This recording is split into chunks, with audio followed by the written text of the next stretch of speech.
Welcome to this episode of Shadows from the Tree. We delve into the darker side of genealogy by exploring stories pulled from newspaper archives and using historical records to find the truth behind them. Specifically, this episode focuses on the theme of love triangles and the impact it had on the lives of those involved. Join us as we shed light on these often overlooked stories in hopes of connecting you, our listeners, to their lives. So, welcome back, Danielle. Yeah, season 2, here we go. Yep. Summer break was nice, but we're glad to be back.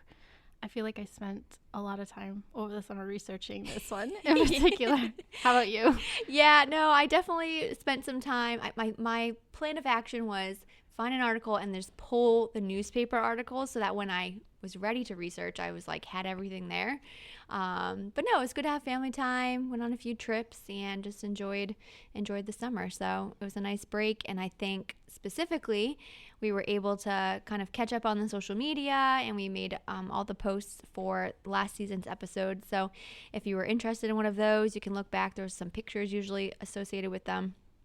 And we, made a list of all of the surnames that we featured in the episodes from last season, and we had like over 40, which I think, that's pretty cool. Yeah, that's a lot of lives that we looked into, and people's ancestors that may find interesting stories about. Yeah, definitely, because when I posted it, there was a couple people who would be like, oh, this is my last name, oh, this is my last name, and then I just kind of keep reposting them and be like, well, check it out, and maybe you're definitely connected to the story.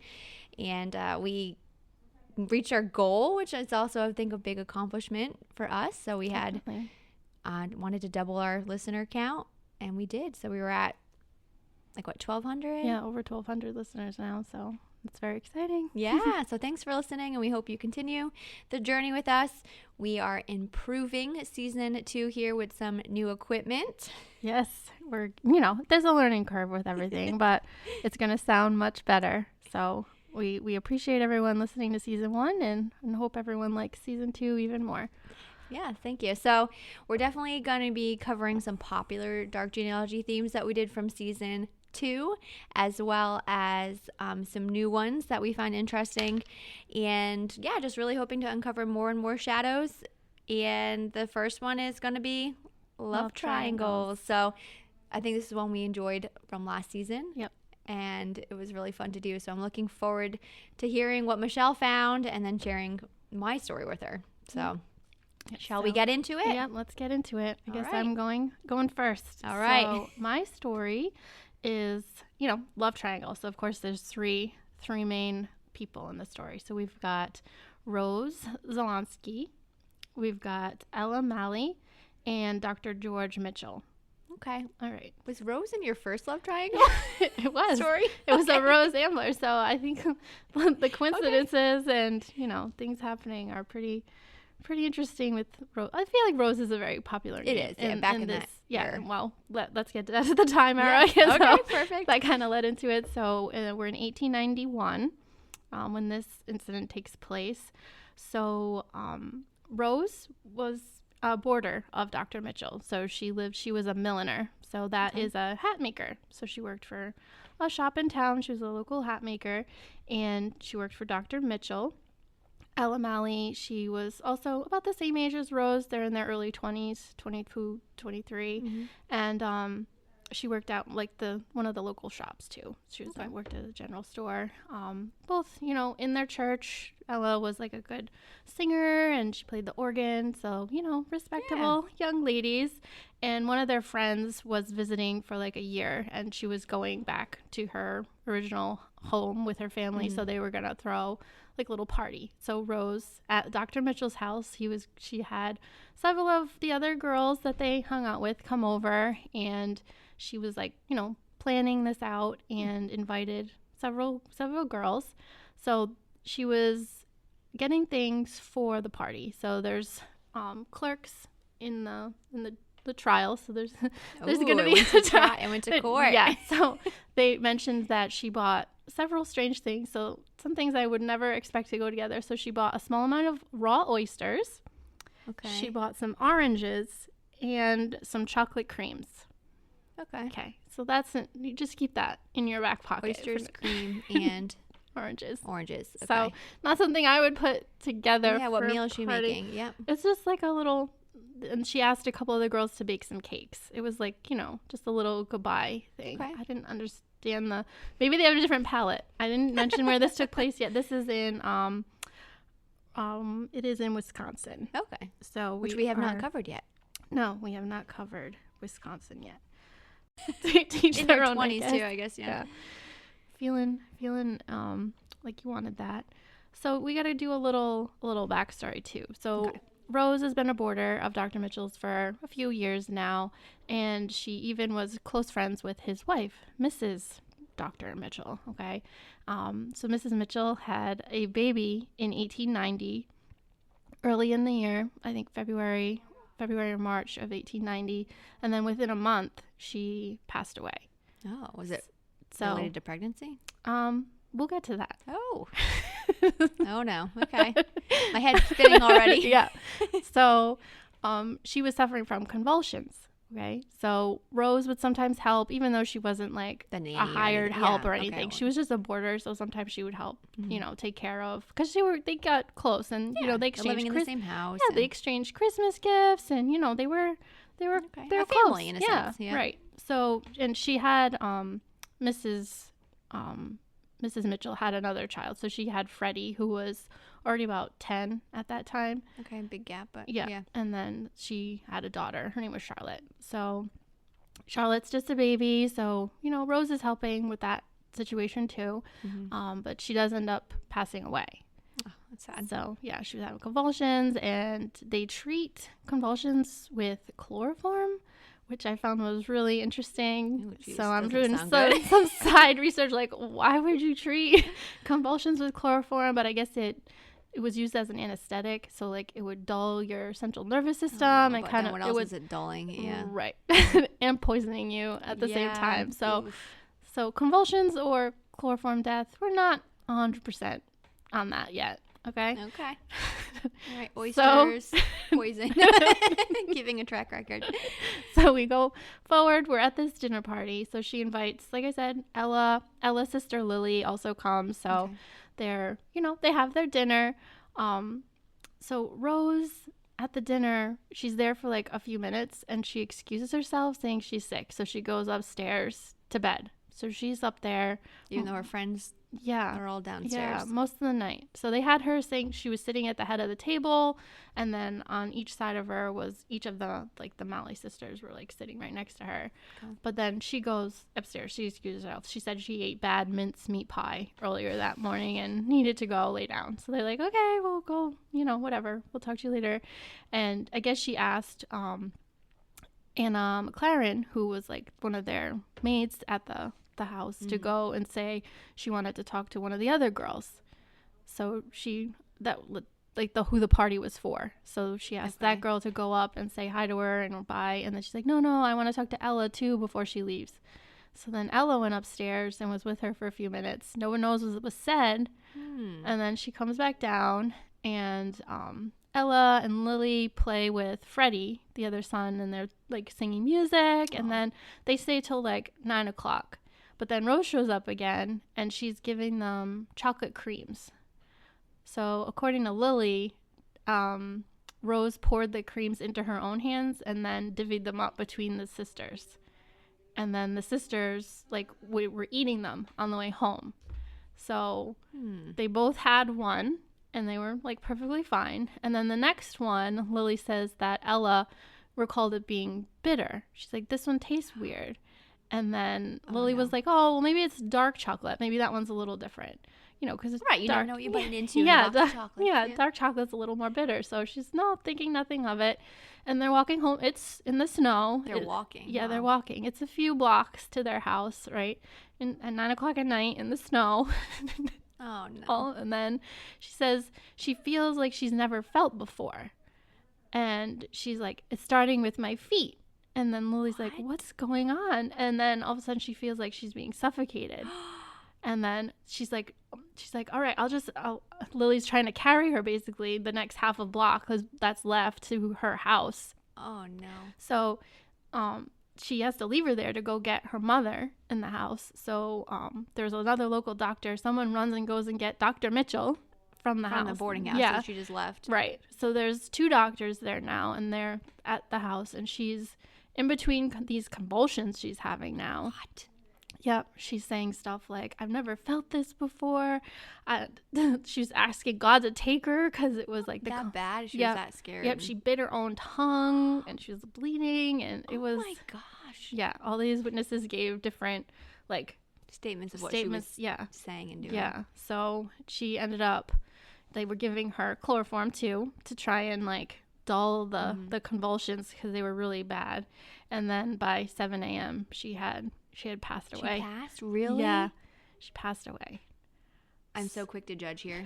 I'm going to keep my comments to myself, but it gets even crazier. So because she's the only one who had 2 chocolates, her sister. Well, no, they were both eating them. Oh, like they on the both way. did? Yeah, she's like Lily didn't recall how many she had on the way home, but she And how weird that never like you're got sick. feeling ill, and then like all of a sudden you want to come down and just hand out these chocolates. Right. Okay, tell me more. I need more detail. Okay. So the next morning, the doctors are very concerned, and the second doctor's like, this looks like poisoning. Like, this is not a normal situation at all. Just from chocolates. Yep. And the mother insists on an autopsy. So they did this in 1891. 1891. Okay. They sent her body to have an autopsy, and they looked at the contents of her stomach, and sure enough, she had strychnine poisoning. Strychnine. So it was readily available in the household because doctors would use that back then as well. And she lived in the boarding house with the doctor. Right.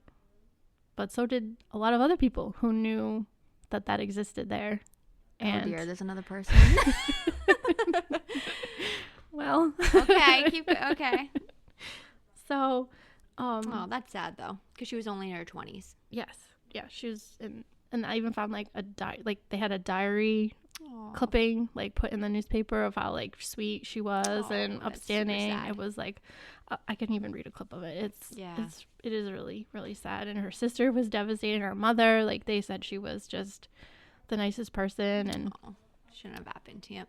She worked really hard. She worked like 14-hour days at the shop trying to save money, and she was taking classes at the college, and she had a bright future, but was snuffed out by no one even to this day really knows what's going on. You don't know the answer? I don't know. I don't know the answer. I've gotten all the clues that I possibly can, and in my mind, there's still so many like questions, and it's all like he said, she said, they said. It's all circumstantial evidence. So there's no like smoking gun, so to speak. Right. Yeah. To actually find the evidence. Right. Because later, so she goes to trial. So they're accusing. She's arrested. Okay. She gets arrested. The first suspect. Yep. So she actually attends the funeral, and she causes a whole scene. Rose? Yeah. She won't go see the body, and she's like has to be like carried out by a couple people. Yeah. So there's that whole thing, and then I guess she was asking questions too to people about like poisoning, and if people are accused of poison, how long they have to go to prison for. Guilty. Yeah. So, but that's what people said. Did she actually say that, or did they is it just like they want to find who did it, and they say, well, she got chocolate from her, so that must be right? No, that's true. And then people are desperate to they find tested the the chocolates that were left, and none of them had poison in them. But would it take just one? And then there's stories from Freddie where, my dad showed us how to put strychnine in cheese to poison the rats in the house. So, so was it Freddie? Not that it would have been Freddie, but maybe. But like other people knew what strychnine did and how to insert it to make it a poison. Oh no! Because he's what, 10, Freddie? He's 11. 11 now, but. Oh no! Yeah, so there's that whole story too. So Freddie seems like he didn't like Rose very much either. But and then there's stories about other women who said that Rose was like trying to get them to talk to Dr. Mitchell in her favor before this all happened, that she was a good prospect for him to marry because After his wife died. Yeah, because Mrs. Mitchell and her were such good friends that she even told Freddie that Mrs. Mitchell said within a month that her husband was gonna marry her. What's the age gap there? I mean, that's got to be a big age gap. Yeah. Oh yeah. Well, I mean, what's 12 'Tis the years? time. You know. Yeah. Tis the time. Okay, so it goes to court, but it just gets dismissed. Oh The no. whole trial? Oh no. Oh, so Okay. they moved the trial because of all of the residents of this Richland Center. They had to go to Lancaster, which is in a different county, to get a fair trial, so to speak. Okay. But of course, juries back then were all men. Mm-hmm. Okay, so jury of your peers, sure. Yeah, yeah. Yeah. Well, we'll get to that eventually, but she gets accused. Okay. Yep. There's several people rumoring that, you know, like she had infatuation with Dr. Mitchell. Okay. Oh, okay. So we get to the part she gets arrested, she's in jail. They also want to exhume Mrs.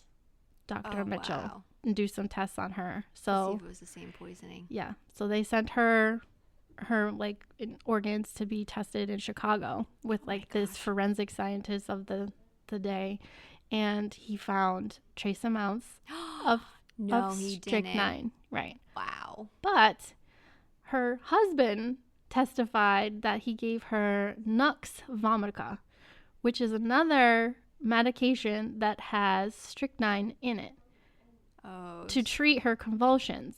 So the doctor at the forensic lab couldn't say like where for certain like it was a small amount. Did it decay over time?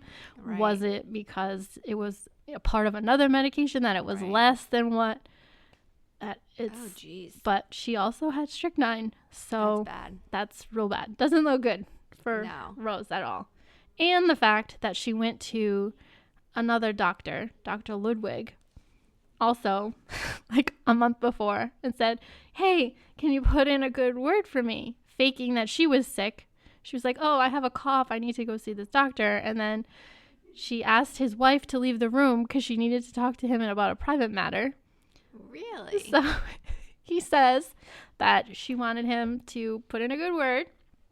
This Dr. Ludwig said, she said she was going to pay him $10 to do that.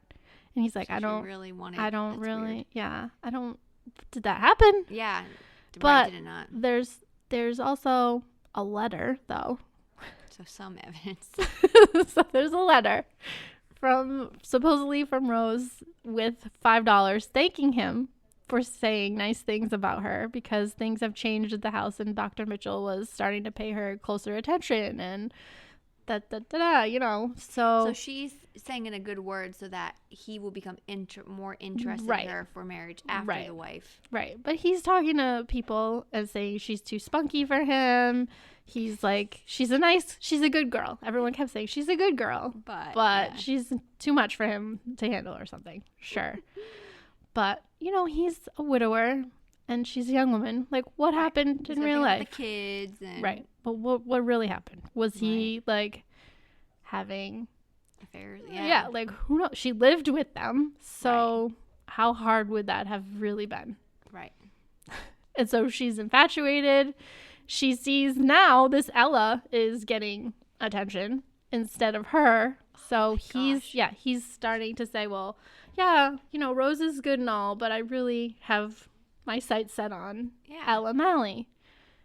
And she probably said she had to excuse herself at dinner to set up the scenario that she got ill too from whatever the other girl got ill from. Right. That was my thinking too. And setting the scene. Yeah. Like I couldn't have been the one because I also got sick. Right. Ugh. Yeah. So she gets convicted. She is guilty according to the court in Lancaster, Wisconsin, and she's put in prison because everyone at the dinner party was basically like, she was acting, suspicious. She was like handing out chocolate to them only, and just, it seemed really Odd. weird. Yeah.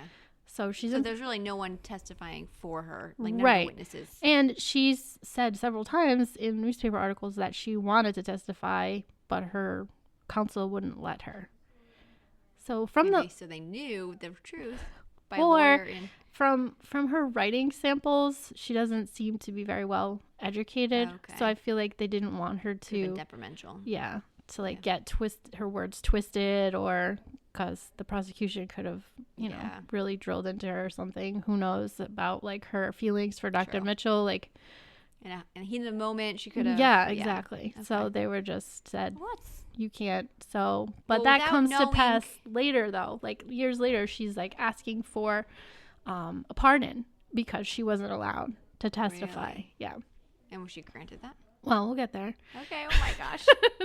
So how much time has lapsed, like from her arrested to court? Not very long at all. Usually it takes years, right? Yeah, you would think. So January is the incident. Yep. And she is on trial in June of that same year. So within 6 months, they've got all these people. And there's article after article after article. Every person who testified, you get like a snippet of a quote from their testimony. Oh my gosh, it's like about this. Mine too. Yeah, about this story and about their feelings about what happened and about Rose. And, she didn't have any family there. They had all already moved to Oklahoma. Which doesn't look good for her. Right. She was one of 9 children. And she was born in Wisconsin, but a few years earlier, like 1898, 99, her whole family moved to Oklahoma, and she was alone. And then in 1890, like 4 of her siblings and her mother died of typhoid fever. Oof. So her dad had paid for her to come back because he wanted like her to help take care of him and whoever was what was left in the family. And she was like, no thank you. She didn't want to go to Oklahoma. Life. She liked being a hat maker and her life, and she was spunky, I guess. That much if she put herself in a ditch and okay. So we get to she's in prison, so her dad's just kind of didn't go support her at the trial. She had a cousin, I guess, locally, but he didn't really show much support either, so she was kind of alone. While she was in jail, though, there were several newspaper editors and high ups like in the legal system who supported her. So she did have people who would go and like talk to her and try and help her through this. So one of them name was Barnum, and he was an editor, and he had gotten a letter from a Minnie Braddock saying that she's got a whole different story about the going on of with Rose and another woman. Okay. So a lot of people in this story. So Minnie Braddock is just like a pen name. That's not the person's real name. We never actually find out. There's speculation. It's Anna McLaren who was the hired help in the house. Okay. But her testimony paints Rose as negative, so I wouldn't understand why later on she would switch it and then say what she said in the letter, because in the letter she says that Ella Maly told her that she was very sad. She felt like Dr. Mitchell had ruined her, and that she was so sad she wanted to go to sleep and never wake up. Oh, wow. Basically, depressed. Like suicidal. Yeah. This person was saying that Ella wasn't doing great because Dr. Mitchell and her had been intimate and had an affair, and this girl, this Minnie, in the letter also said that she had been with Dr. Mitchell and that she had gone to a faraway boarding house because she gave birth to a child. Maybe his, well, probably his. Was the spinning image of Dr. Mitchell that she had given up for adoption. Was the wife passed at this point? Oh, that's like, this letter came like years after Rose has been in prison, because it's in support of Rose saying like she's innocent, let her out. And so this editor posted it, but he got in so much trouble. He got sentenced for libel for saying those things about her. So Mrs. Maly, Ella's mom, was like, you can't talk about my daughter after her death like that when she can't defend herself and say that she was suicidal. That was a big deal. So they that, and maybe if it was the person who the housekeeper, think maybe she was negative before in the past, but then started to understand, or maybe he threatened her, right? Or the pattern of him. Maybe he threatened her and was like, if you say anything that this child is mine, like I will come after you. I wish I knew if she had stayed in that house or like, right. And then the name that this girl had given at the birthing center, let's call it, was Isabel Shields, and no one could figure out like who Isabel, because she didn't give her real name when she gave birth and gave the baby up. So, and I did some research on the child. The child didn't live very long either. It was only like 1 or 2 when he passed away. So I know, it's just like crazy, kind of the spiral of negative, dark, crazy. And then so she's in jail until let's say there's a few governors through Wisconsin that she's asked for pardon by, and they're like, they review her case, so to speak, and no, she's thrown out. No, you can't get pardoned. So we get to 1897, and Governor Upton, he is like, it's his last his last month of office, so she like throws it out there, please pardon me, and it's literally the last thing he does before he leaves being the governor. He's probably like, it's not under my hands. No, he said he reviewed her case, and that because she wasn't given the ability to give her own testimony in court, he felt like she was wronged, and he let her out. Wow. So he lets her out, and then she ends up going to her cousins in the town over for a few weeks to get things in order, and her dad ends up helping her. And she goes to Oklahoma. So I also did. So that was like what, like 6 years, 7 years in prison? Yeah. By this point? 6, 7 years. Yep. So they said she had like withered away. She was very kind of, just in a bad state. Yep. But she was happy to be out, after being in there for so long. And so she, Upham was the governor's name, pardoned her. So I'll read his quote. It has been the opinion of the greater part of the Wisconsin press, one editor wrote, that Rose was not guilty for the crime for which she was serving sentence.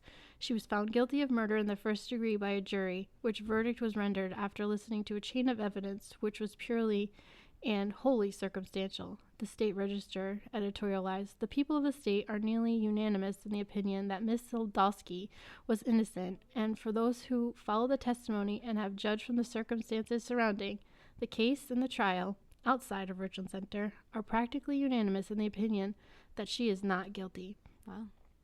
So the governor's actions, said that. See, she had a lot of support, but she also had a lot of people saying. Yeah, back then. So it was. I can't. You just want to know. I don't know if she was he calling her spunky and he just didn't think like she was. Did he do it? Like, because he gets married. Oh, he gets the married. Following year to someone who's like 15 years his junior. Okay. And has like 3 or 4 kids with her. Wow. So he's not like. Yeah. And he goes back. He's literally like buried in Richland Center. I found like really? And his children with the second wife go and work for JFK and Nixon. Oh, really? Yeah, like that's are cool. like upstanding people. So wow. Well, who knows people in politics? Oh yeah, right. Maybe not. There's always a shadow, Michelle. Don't you know? Under everybody. No, that's really interesting. And then you always want to see like how they like progress in life, and like did Rose have a life after? Yeah, like did she get over that? Did she just crumble? So I found an obituary of her father from 1912. And as of then, she was one of 5 siblings still alive. So they mentioned like, oh, you know, all her brothers were still in Oklahoma. And then they said Rose of Iowa. Okay. So didn't give a last name. So I didn't know if she gotten married.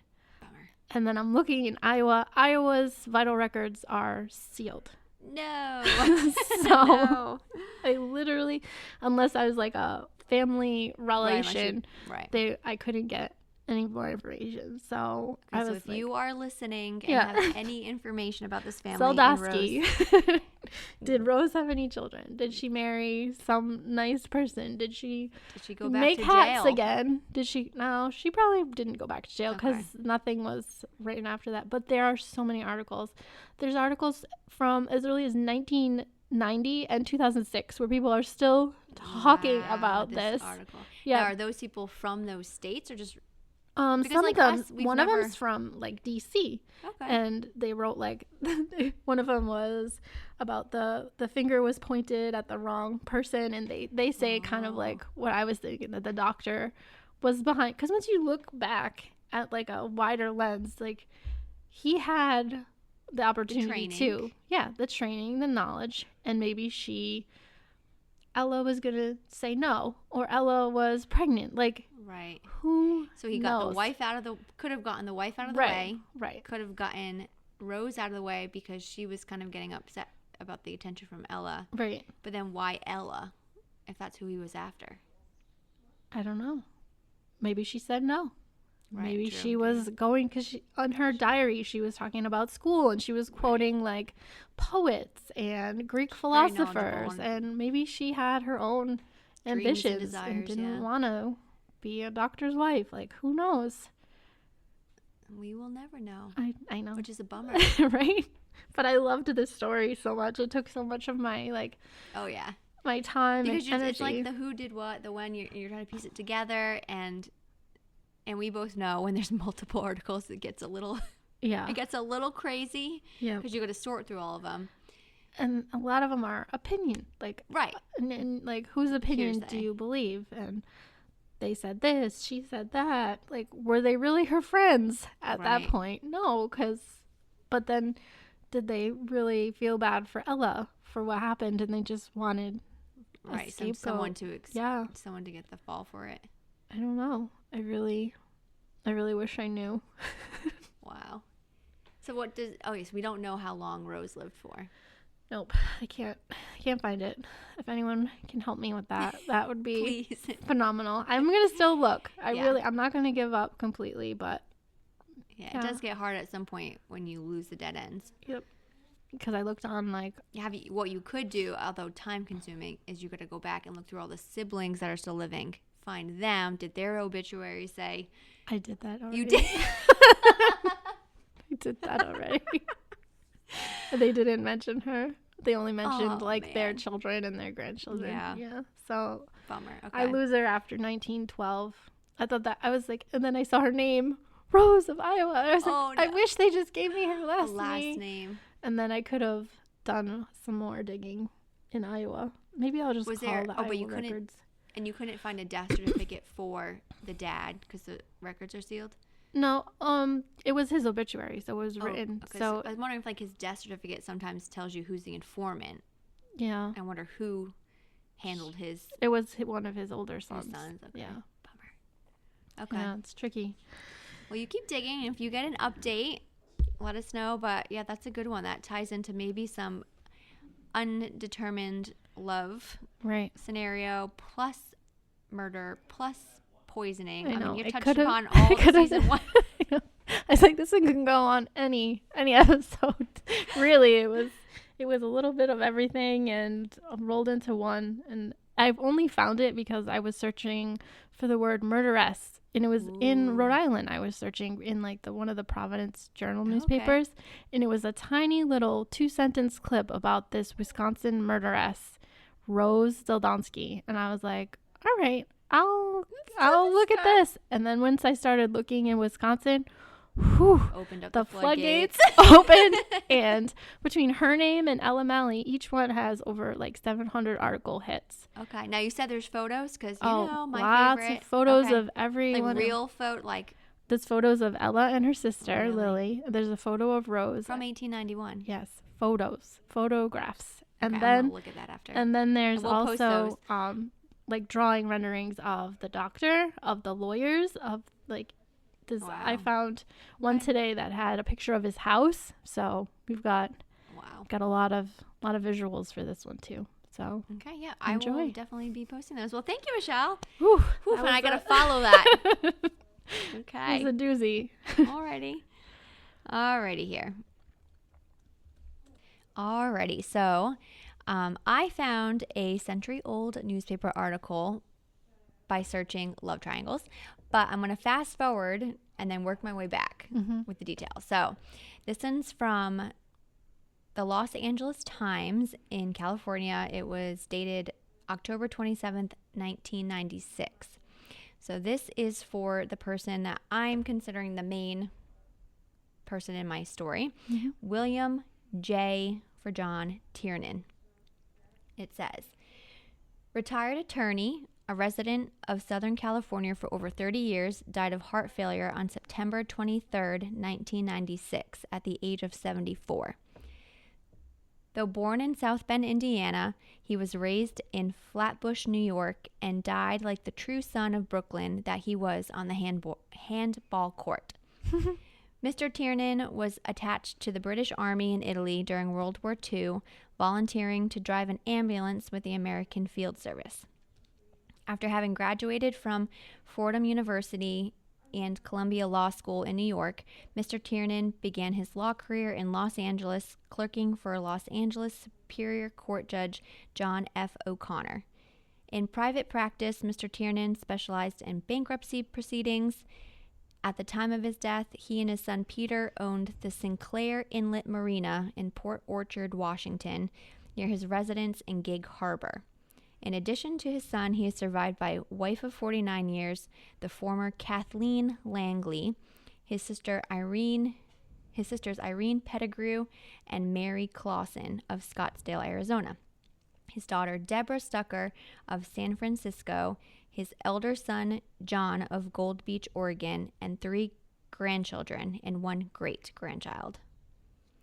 So, reading that, just hearing that, what would you say about this William Tiernan's life, just Had overall? A full, happy life. And good career, wealthy, cultured from traveling.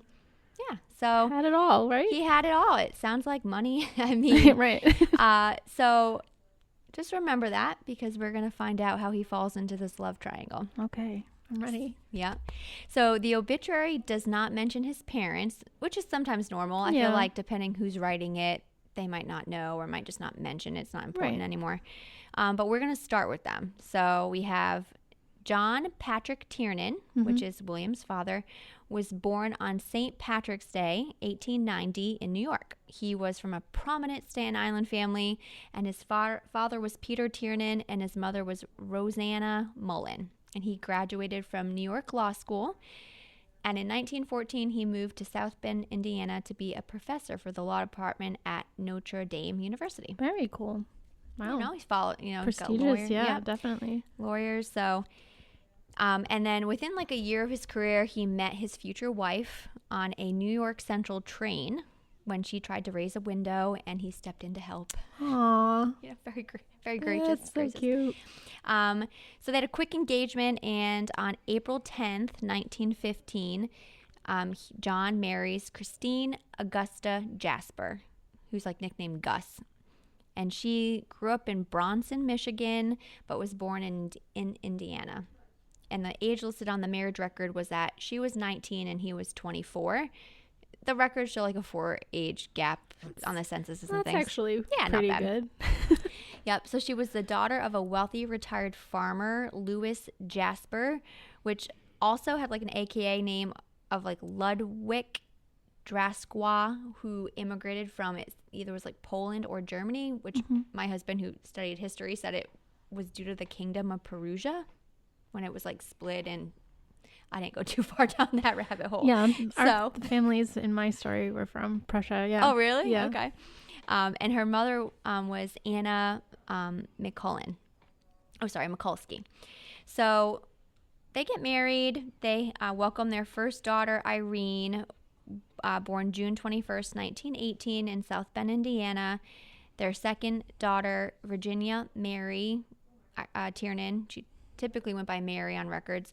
And then she was born August 15th, 1919 in South Bend, Indiana. And then the third child, William, nicknamed Billy, born on November 28, 1921 in South Bend, Indiana. So we have 3 children going on between those two. Again, the first article I found was just searching love triangles, and I found it in the Fort Worth Star-Telegram, published on September 13, 1922. You know, you stuck to your time frames. Yep. I'm a little bit older. So the headline was, Noted Indiana Love Triangle Transferred to Another Court. So like you, we're going to court. Yeah. Going to court. The case that they were talking about was the Tiernan-Poulin paternity case. Oh. In 1922. Oh, boy. A legal dispute regarding the paternity of a child. And which child would you guess they are talking about? I don't know. Out of the 3, we had Irene, Mary, and William. Maybe William? It was the William that I just read that beautiful story about. He was this family's shadow because he was supposedly born to the father was not Mr. Tiernan, not John Tiernan. Oh. So we're going to go back a little bit more and find out how we get here. So there's a little bit of trouble in the marriage around 1920 into 1921 because John Tiernan is full into his career. He's writing and publishes a textbook called Conflicts of Law, which he spent most of those years dedicated to doing. Mm-hmm.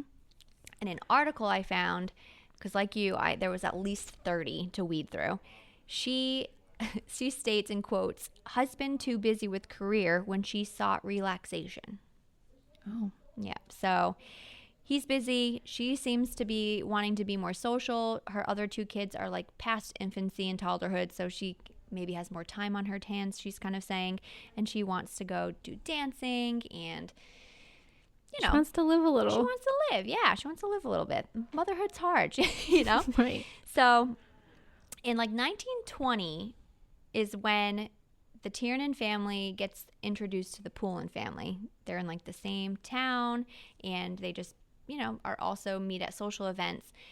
And it's in February 18th, 1920 to be exact, that they kind of have their first intimacy. Oh. So it's when they start their relationship. Before then, they were meeting at gatherings. They were, just being social, but then it changed. So for about 6 months, they had this affair. Well, he probably didn't even know it because he's writing his book in his career. But she's going out. Mr. Tiernan lists that she's going out 3 times a week. She's saying she's either going to a movie or going dancing. So, she's quite busy. She's meeting him. They usually meet at like a corner of a street and then go like walking or something like that. However, in August of 1920, Harry Poulin is his name. His wife goes to Chicago to visit her sick sister. And Augusta, John's wife, goes to their house, the Poulin's house, and a neighbor ends up telling on them because they saw them with the music playing in the house and probably whatever else, and they told the wife, I believe through a letter because she came home after, and of course questioned him. So he admitted to it, like, this is what's happening, whatever. So at that point, Augusta finds out she's pregnant, and there's like promises that like he'll send her roses and help take care of the baby and, blah, blah, blah, in person, right? Just between the 2 of them. Right. There was one day after the baby was born, nothing had happened. He wasn't helping. They went to church, and Augusta became very upset that he was like ignoring her. So he goes home, she goes home, and Mr. Tiernan, John, starts like laying it in on her, like, what's going on? Why are you so upset? It just beats her to not beats her, but literally wears her down. I was like, oh my Not actually beats her. gosh. Wears her down so that she confesses about the affair and like that the baby's not his. It belongs to Harry, who they're friends. Remember, they're friends. They go to each other's houses. Social circles. Yeah. So it was at that point in time, like there's a gap between when the wife of Harry actually confronted her and said, like, I know, you know, blah, blah, blah. So there's a gap in time where she just doesn't tell the husband until it has to happen, I guess. So they decide that they're going to go to court. So again, the timeline, February 18th, 1920, they start this affair. It lasts about 6 months. In August, the wife finds out. And then in January 8th to be exact, in 1921, he finds out, the husband. And the baby is born in November 28, 1921. So the timeline matches out from that side of things. September 3rd, 1922, Harry gets arrested, and he gets released on bail for $2,000 2 hours later because they're pressing charges, and they're going to court because they want him to take responsibility for the son. It's weird because John Tiernan, the husband, is representing his wife in court, which I don't even know how that could be allowed. Probably didn't want to pay for a lawyer. And he is a lawyer, I guess. Yeah. So he starts off going through the trial with her. And then at some point, it's quoted that he believes that he has fulfilled every moral obligation and is not called upon further to drag into the case the innocent person with who he is associated. So he stops the court case, and they end up hiring another attorney. So that's fine. He still supported her. He still went to the courtroom. He still did all of that with her. But he wasn't. Why were they even in court if he was supporting her? I don't understand. So state brought the charges against her? She did. She wanted Harry to pay. Like, why am I having this baby alone when it's actually your child too? Wow. Basically, deep. That's a bit. Yeah. So and her husband was fine though. Like, he was supporting them, wasn't he? Yeah, I guess there was one article where he had to like step out when he first got told and had to like compose himself or whatever. Right. But he did try to. So as soon as he found out on January 8th, he went. It took like a couple days to track Harry down. Being his friend, he was like, I can't believe this happened. Why would you do this to me? And he tried to settle it without the court. Right. He wanted I don't even need the money for me. Just support your child.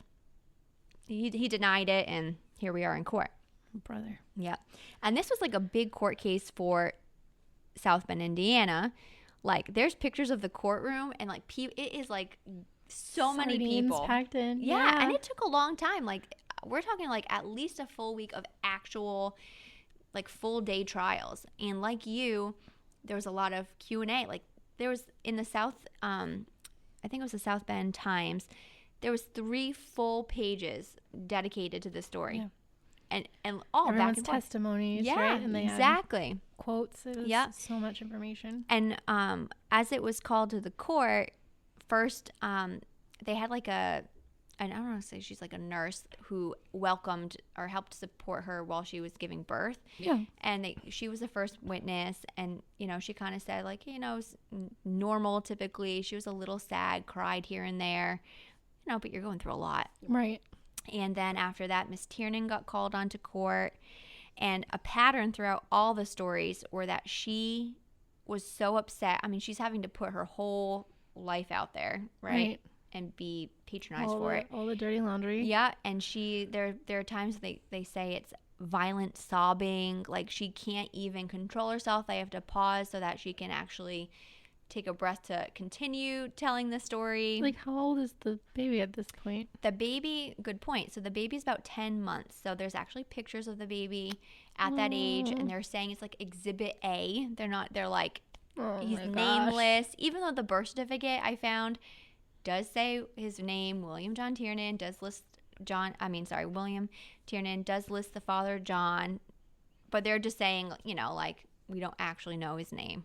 She probably has postpartum too. Yeah, exactly. It's that soon after. And in the court, oh my goodness, like, the baby's in the courtroom.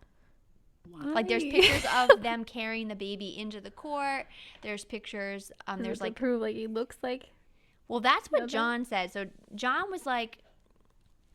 said that the baby had a slight deformity. I don't know if it's in the hand because I could kind of see something in the picture. They also said he looked like Harry, and Harry had 2 other sons where he had 2 daughters, and they looked like the sons. He said he had letters of proof. So there was just a lot happening, and the people like coming into the crowds trying to fight to get in, to get a seat for the trial. People would bring their lunches. They had to people are also like writing letters, some to mostly to the Tiernan family, saying like the empathy sometimes for John, also like, hey, we want to adopt the baby, because they thought just because they're going to court they don't want the baby. Right. That wasn't true. It was just they wanted to get what they, I guess, in her mind, deserved from support. So it was a lot of time in court, and the lawyers kind of were going at it at certain times. And what's interesting to me is that at one point in time, they consider a blood test. So this is 1922. Oh, wow. See, Maury Povich. Yeah, exactly. Are you the baby daddy? This could have been taken care of in an episode. In like 5 minutes. Exactly. So there's this guy, Dr. Albert Abrams of San Francisco, who has a system, he says, for establishing the percentage of paternity. Paternity. And I'll have to show you the picture later. There's like a picture of him with this like big device. It's like huge, but the court didn't grant it, even though Mr. Tiernan was trying really hard to get it to happen. Like, I don't understand why. Like, that could have just explained everything. So anyway, so they, carry on court. After Miss Tiernan is on the stand, they call Harry's wife. She gets on the stand and has the alibi for him that, nope, they go to church every time together at this time and that time, and she's sticking up for him. And then she literally had a letter. I know. Someone like when she was gone. So. Exactly. Oh, I know. My goodness. So there was that, and then they put a doctor on the stand. Just they couldn't say like what they thought the parent was, but they just went over like the gestational timeline and just to go over that. So there was definitely a lot of talk going on, and it took a lot of time because of the emotions going on. So they eventually get to a conclusion on the 30th, and let me just read it because let me pull it up here. So September 30th, the charges against Harry were dropped. So the judge believes that the story of Miss Tiernan and her relationship with Harry is true. He's not saying that it wasn't, but the judge totally disregarded the testimony of the absence of the relationship between John and Augusta. Like, I guess she went on stand saying like, we haven't been intimate, so like I know that it's like, how can it be John's, right? But then the court's confused because he was like, well, why didn't John have any question in his mind? He's a smart guy. Why didn't he say, oh, this can't be my child because we didn't, we weren't intimate? So the judge is kind of using that against him to be like, well, he all along thought William was his child. So there was that. And then the judge didn't really, he went in saying like, I didn't really believe Harry's story. It all just really came out to be that there wasn't enough evidence, I guess, to keep the court and decision going. So it was just kind of released. So, and the judge even went into saying that like he basically almost seemed like embarrassed that he even had to do this case, like was the tone of it. And then all the while it says he was staring at the baby, basically saying like the sympathy was really towards the baby at this point. Yeah. And the attorney for the Tiernan said, well, we're going to continue to do this. We're going to take it to the Supreme Court if we have to. We're going to try to get the blood test. so they were gonna still keep going supposedly. I never found any articles afterwards that they did, but then it still gets weird. So that's the whole case there. So there's an article from, I want to say it's now November. So the court ended in September. There's an article in November that, actually in between this, the professor resigns from Notre Dame University in November. Mm-hmm. He's going to now go to New York and practice law.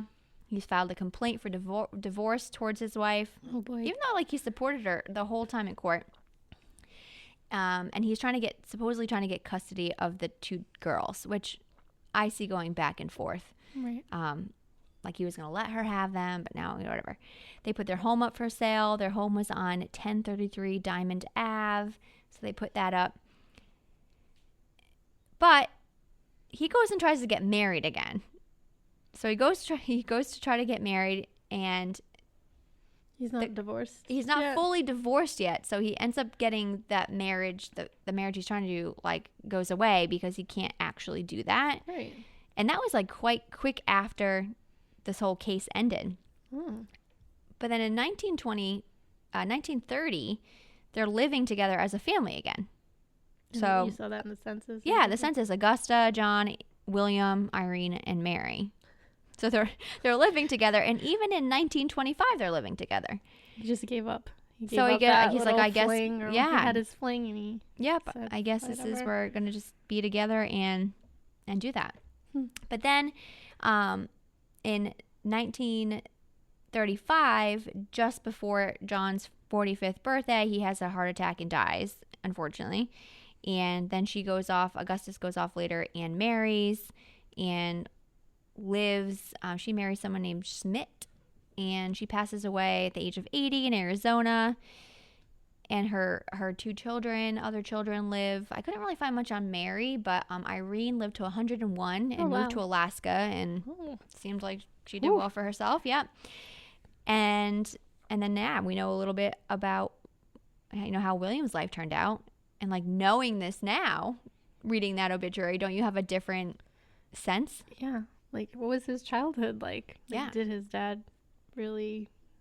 I mean, his real dad had nothing to do with him, and then how did he get treated if his not biological father didn't want him in the divorce? And did they ever get a real blood test, and they just never wrote about it? Probably not. Did he know about this story? Did anyone ever tell him about this? Did he have negative views about his mom because of the affair? There's so many questions about the emotional part of what could have been for William. Well, how soon did he move? He went to college Yeah, he went to law school and everything. So, just did his own thing. But that's the thing. It's the thing about life, right? You see something at face value, but then underneath it, right? There's so much more layers. So I feel bad for him. Law school, So John Tiernan, who raised William, he ended up going to college just as well to follow law. Yeah, so maybe he was a good role model. Too bad then, if you want to be like him, right? What did Harry do for work? So Harry Poulin he died at the age of 74. So he grew up in South Bend, Indiana. He died in South Bend, Indiana. And in 1930, he was shown living with his family, 2 sons, as an auto salesman. Oh. But during this whole trial, he was a clothes salesman. Okay. And it was even said, John Tiernan was so upset about, the whole scenario, probably the break in trust between the friendship, that he's like, when this case is done, I'm going to expel him we're going to get everyone to, expel him from the community. He's no longer going to be involved in this or that. And then Harry's obituary was like, great guy. Yeah, he was fine, great. He did this and did that. He was in the Elks Club. He carried on his life in the community where this all went down. So John Tiernan seems more involved in his work and didn't really put much into this. So a couple little notes, it just made me interested in the paternity process, right? In 1922. Now we have the DNA. Right. That's very cheek swab, and that's it. Boom. Pretty quick. I just wish like to your point with your story, like we'll never know. Right. I mean, I have my conclusion. I do think, based off of everything, it was obviously Harry. But, you know, imagine being William, and if you did know about this, like really not knowing. There's people out there this happens to all the time. You could probably see if like great-grandchildren of each side would do a swab. Imagine. Hey, so if you're in this family, if you're in this family and have any information about DNA, and like, are you related to some the Poolins or no, it's definitely, that would be one way to find out pretty quick. It would, right? Trace down the roots. So that was an interesting story. And then to tie it in even further, my first love triangle story in season 1 was around Broadway. Right. And I found while researching that a theater group out of South Bend, Indiana, called the Acting Ensemble Stage Company performed and there was a guy who wrote a playwright, and they performed a play called The Tiernan Affair in 2010 because they found this case so interesting. So brought it to life. Yeah, it brought it to life. And then when I was also researching, I like making connections. So sometimes if I see someone's like family tree, maybe I'll just shoot a message over and just say, you know, do you know any information? Are you interested in talking? I met a man who was the assistant dean of Notre Dame Law School. And when COVID arrived, he was trying to engage the students and would write stories about the interesting past histories of people who were connected to the school. That's so cool. And Tiernan was featured. And he turned all his stories that he wrote into an actual short book called Storytime, the complete collection, strange but true stories of early Notre Dame lawyers.